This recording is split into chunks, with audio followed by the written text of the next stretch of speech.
This is a Sonar tutorial on how to use the session drummer very quickly and easily without having to worry about prearranging where your drum rolls are going to be, just allowing you a good basic track to lay down your rhythms and be creative, and then you can go back later and easily insert what you need to where you need to. So to start off, I've laid out a basic Sonar setup using TTS1 for the drums. Right click on the dark gray area, go to MIDI Effects, Session Drummer.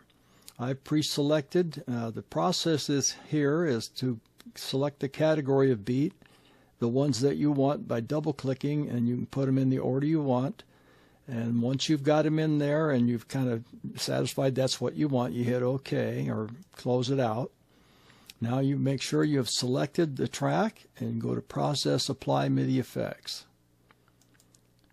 And answer yes, and then you'll see that it's here. Now we'll go into and there's all of the MIDI data pasted in from Session Drummer. Now we don't want to just have a roll anywhere and everywhere while we're actually being creative and recording, so we're going to use the selection tool, and we're just going to grab this. I'm going to zoom in a little bit and make it easier.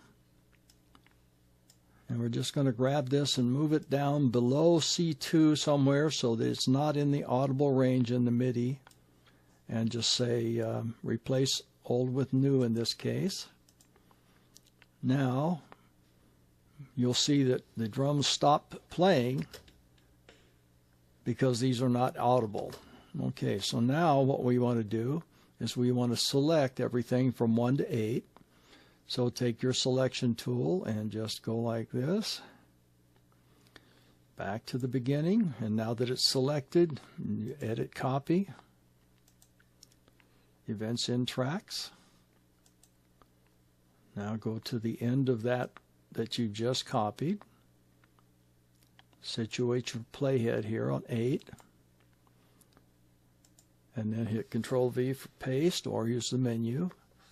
You want to go exactly to 8, and you want to go, let's just pick a number here, 7 times, starting on track 6. We do not want to replace because it'll overwrite this data, so use blend.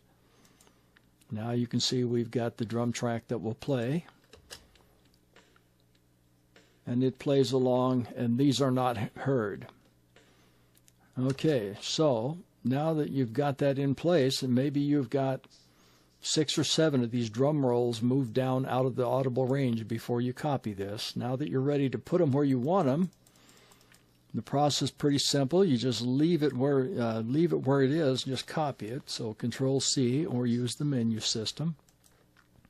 And in this situation, I want to paste a drum roll at 10. So I'm just going to put the playhead at 10, and then I'm going to hit Control V and make sure that it's exactly 10, and we only want 1 repetition because we're going to insert it, and we want to replace this data as long as there's nothing below it down here that you've been saving. So you want to make sure you've got those little pieces somewhere safe so you can't overwrite them by accident.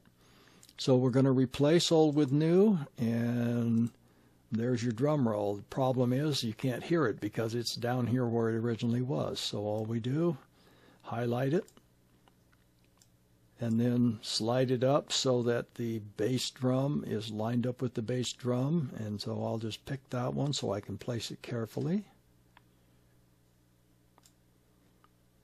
Blend old with new.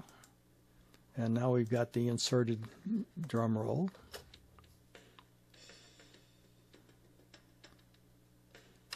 And if you wanted at the end of that drum roll to have a crash, all you'd have to do is take this note and move it up to a crash. Blending old and new. I believe that would be a crash. Yeah, that is a crash.